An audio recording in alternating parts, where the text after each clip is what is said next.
Football উত্তেজনায় কাঁপছে সারা বিশ্ব। আর বাংলাদেশ তো তার ব্যতিক্রম নয়, কারণ অসংখ্য ফ্ল্যাগ বাংলাদেশের আকাশে পথ করে উঠছে। এরই মধ্যে চাপা উত্তেজনা, কার দল কেমন করতেছে, প্রত্যেকে নিজের দলকেই সেরা মনে করেন।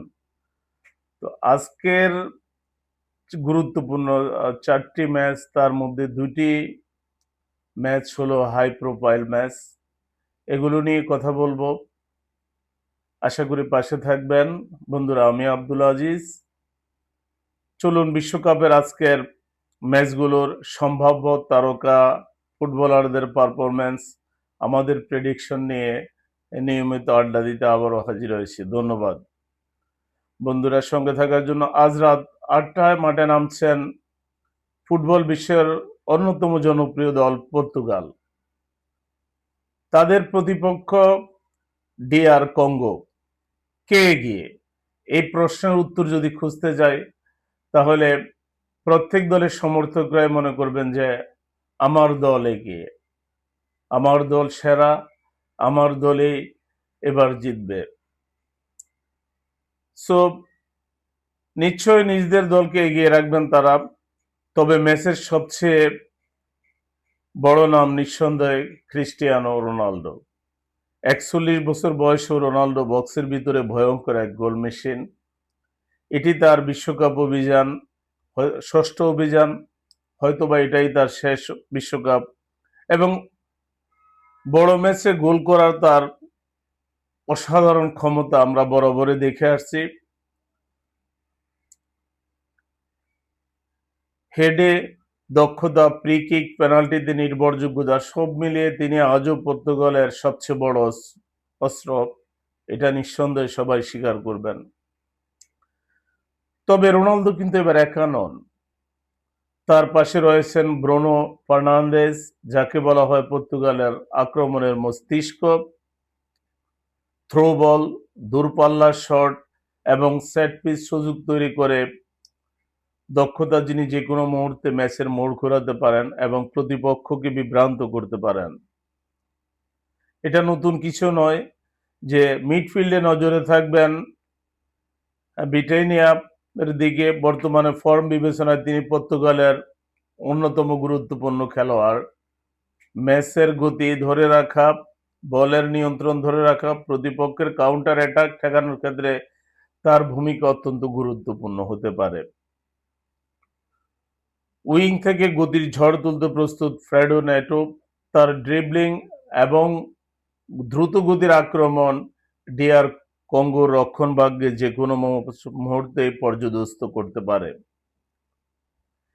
এবার আসি তাদের প্রতিপক্ষ ডিআর কঙ্গোর দিকে, কারণ ফুটবল সবসময় অনিশ্চয়তার খেলা। প্রতিপক্ষ যে দুর্বল নয়, এটা সবাই বিশ্বাস করেন। তবে ডিআর কঙ্গোর সম্ভাব্য চমকের নাম হলো উন উইসা। আক্রমণে তার গতি এবং ফিনিশিং ক্ষমতা পর্তুগালের ডিফেন্সের জন্য বড় হুমকি হতে পারে যে কোনো মুহূর্তেই।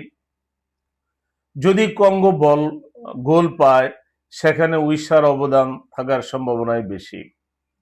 মিডফিল্ডে গুরুত্বপূর্ণ ভূমিকা পালন করতে পারে নোয়া সিদ্দিকি। তার প্রধান কাজ হবে ব্রুনো ফার্নান্দেজের প্রভাব কমিয়ে আনা। অনেক সময় এমন খেলোয়াড়রাই ম্যাচের অদৃশ্য নায়ক হয়ে ওঠেন, যেটা আমরা পূর্বের ম্যাচগুলোতে দেখেছি। যেমন রিসেন্টলি আমরা ক্যাপ ভার্দের গোলকিপারকে দেখেছি তার ভূমিকা অবতীর্ণ হতে। সো অধিনায়ক চ্যাঞ্চেল মেম্বা, আন্তর্জাতিক ফুটবলে তার দীর্ঘ অভিজ্ঞতা রয়েছে। আর আজ তার সবচেয়ে কঠিন পরীক্ষা হবে রোনালদোকে সামলানো। তো আজকের প্রেডিকশন, কাগজে কলমে দলগতভাবে পর্তুগাল স্পষ্টভাবে এগিয়ে, তবে বিশ্বকাপের মঞ্চ চমক সম্ভব। তবে আমার ধারণার মধ্যে পর্তুগাল 3-1 ব্যবধানে জয় পেতে পারে। ম্যাচ সেরা হওয়ার দৌড়ে এগিয়ে থাকবেন ব্রুনো ফার্নান্দেজ আর গোল করার সম্ভাবনা সবচেয়ে বেশি ক্রিস্টিয়ানো রোনালদোর। সো আপনি কি মনে করেন? আপনার প্রেডিকশন কি? কমেন্টসে জানাবেন। আমি ধরে রাখছি পর্তুগাল ৩-১ গোলে জয়ী হবে। তবে যে কোনো সময় ম্যাচের ভাগ্য যে কোনো সময় পাল্টে যেতে পারে। আপনার ধারণাটা অবশ্যই মতামতে জানাবেন। সো আরেকটা গুরুত্বপূর্ণ ম্যাচ, যেটাকে হাই ভোল্টেজ ম্যাচ বলা যায়, সেটা হলো ইংল্যান্ড বনাম ক্রোয়েশিয়া। সো কারা হতে পারেন এই ম্যাচের নায়ক? কোন দ্বৈরথ বদলে দিতে পারে ম্যাচের ভাগ্য? আর কি হতে পারে আজকের প্রেডিকশন? চলুন একটু জেনে নেই। আজকের ম্যাচে কাগজে কলমে এগিয়ে রয়েছে ইংল্যান্ড। থমাস টুকেলের বল দুর্দান্ত, বাছাই পর্ব পার করে বিশ্বকাপে এসেছে। আর তাদের আক্রমণের নেতৃত্বে রয়েছে অধিনায়ক হ্যারি কেন। ক্রোয়েশিয়ার কোচ জলাতকো দালিচ নিজেও স্বীকার করেছেন কেইনকে থামানো তাদের পক্ষে অসম্ভব এবং বড় চ্যালেঞ্জ। সো ইংল্যান্ড যাদের দিকে নজর থাকবে, হ্যারি কেন ইংল্যান্ডের গোল মেশিন। গত মৌসুম ক্লাব ফুটবলে অসাধারণ গোল সংখ্যা দিয়ে বিশ্বকাপে এসেছেন। বক্সের ভিতরে তার ফিনিশিং হেড বড় ম্যাচকে পারফর্ম করার ক্ষমতা তাকে সবচেয়ে বিপজ্জনক খেলোয়াড় হিসাবে বানিয়েছেন। জড বেলিংহাম বর্তমান প্রজন্মের অন্যতম আরেক সেরা প্লেয়ার, মিডফিল্ডার। মাঝমাঠ থেকে আক্রমণ তৈরি করে বল এগিয়ে নিয়ে তার দূরপাল্লার শট সবকিছুতেই আছে পারদর্শিতা। অনেকের মধ্যেই তিনি ম্যাচ সেরা হতেই পারেন। বুকায়ো সাকা উইং থেকে তার গতি, ড্রিবলিং ক্রোয়েশিয়ার ডিফেন্সকে যে কোনো সময় পর্যদস্ত করতে পারে। যদি জায়গা পান একাই ম্যাচের চিত্র বদলে দিতে পারেন। ডিক্লান রাইস মিডফিল্ডার ভারসাম্য রক্ষাকারী সৈনিক। তার কাজ হবে মদ্রিচ কোভাচিচ জুটিকে নিয়ন্ত্রণ করা। সো আর ক্রোয়েশিয়াকে তাদের আছে অভিজ্ঞতার ঝুলি। গত বিশ্বকাপে তারা সেমিফাইনাল খেলেছেন। এর আগের বিশ্বকাপে তারা ফাইনাল খেলেছেন।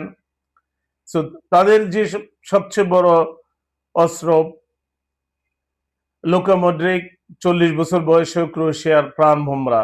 এটি তার জীবনের শেষ বিশ্বকাপ হতে পারে।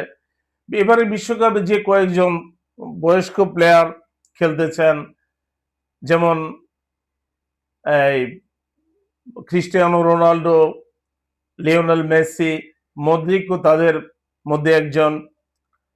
তো তার নিয়ন্ত্রণ, পাসিং এবং নেতৃত্ব সবকিছুই তিনি অনন্য। ম্যাটো কোভাচিচ চাপের মধ্যে বল ধরে রাখা, মাঝমাঠে নিয়ন্ত্রণ, তার দক্ষতা অসাধারণ। ইংল্যান্ডের প্রেস ভাঙতে বড় ভূমিকা রাখতে পারেন।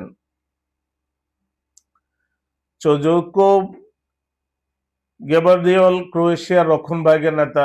কেইনকে থামানোর যার মূল দায়িত্ব হলো তার কাঁধেই। সো ক্রোয়েশিয়ার আরেক অন্যতম নির্ভরযোগ্য গোল স্কোরার হলো অ্যান্ড্রেস ক্রামাকেরিক। সুযোগ পেলে তিনি ইংল্যান্ডকে যে কোনো সময় বিপদে ফেলতে পারেন, এটা স্বীকার্য। আজকের প্রেডিকশন, ইংল্যান্ডের গভীর স্কোয়াড গভীরতা, গতি কিংবা আক্রমণের শক্তি ক্রোয়েশিয়ার তুলনায় অনেক বেশি। তবে ক্রোয়েশিয়ার আছে অভিজ্ঞতা, টুর্নামেন্টে ফুটবলে নিজেদের প্রমাণ করার ইতিহাসকে কখনোই অবহেলা করার সুযোগ নেই। ক্রোয়েশিয়ার সম্ভাব্য চমক থাকবেন লুকা মডরিক। সো ধন্যবাদ বন্ধুরা। আমি আব্দুল আজিজ বিশ্বকাপের প্রতিটি ম্যাচের আগে পরে বিশ্লেষণ, প্রেডিকশন এবং তারকাদের গল্প নিয়ে হাজির হব আমার চ্যানেলে। তো আশা করি পাশেই থাকবেন। সো যদি ভিডিওটি ভালো লাগে লাইক, কমেন্ট, শেয়ার করবেন। আর অবশ্যই আপনার মতামত জানাবেন কারা আজকের বিজয়ী হতে যাচ্ছে, ইংল্যান্ড না ক্রোয়েশিয়া। সো এ পর্যন্ত বাকিটা খেলার মাঠে দেখা যাবে। ধন্যবাদ। আসসালামু আলাইকুম।